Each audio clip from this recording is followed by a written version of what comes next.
রাজশাহীর বাগমারায় উপজেলার আউচপাড়া ইউনিয়নের আচিনপুর গ্রামে বিয়ের দাবিতে জেসমিন আক্তার কেয়া নামের এক কলেজ পড়ুয়া ছাত্রী প্রেমিকের বাড়িতে বিয়ের দাবিতে অনশন করতে গিয়ে নির্যাতনের শিকার হয়েছেন।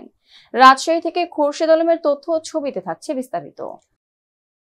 বৃহস্পতিবার বিকেলে বাগমারা উপজেলার আচিনপুর গ্রামে এ ঘটনা ঘটে।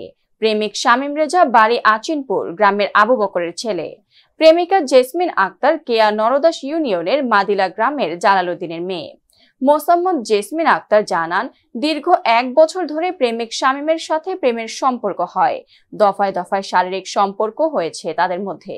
শামীম রেজা বিয়ের প্রলোভন দেখিয়ে আসতে বলে তার বাড়িতে। সেখানে আসলে তার পরিবারের লোকজন অকথ্য ভাষায় গালমন্দ করতে থাকে। তার এক পর্যায়ে জেসমিন আক্তারকে মারপিট করে রাস্তায় ফেলে দিয়ে যান। পরবর্তীতে অজ্ঞাত একজন ভ্যান চালক মেয়েটিকে অজ্ঞান অবস্থায় অটো ভ্যানে করে হাটগাঙ্গ পুলিশ তদন্ত কেন্দ্রে নিয়ে আসে।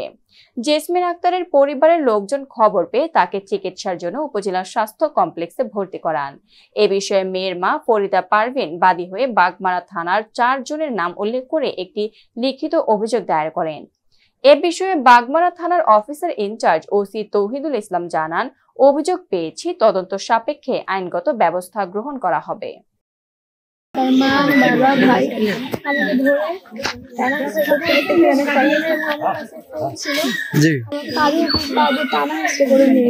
মানে শামীমের বড় ভাই, ওনার নাম কি? সেলিম রেজা। আপনার কাছে টাকা পয়সা ছিল কি? কত টাকা আছে? 5,000 টাকা আছে। আমি যখন ঘুরতে গেছি ওখানে, হ্যাঁ, তার বাবা, তার মা, তার ভাই সবাই আমাকে মানে ধাক্কা করে পর্যন্ত এখানে ফালাই দেওয়ার পর আমার কাঁধের উপর পা দিয়ে আমার ফোন নিয়ে চলে গেছে। টানা হিসেবে করে প্রচন্ড পরিমাণে।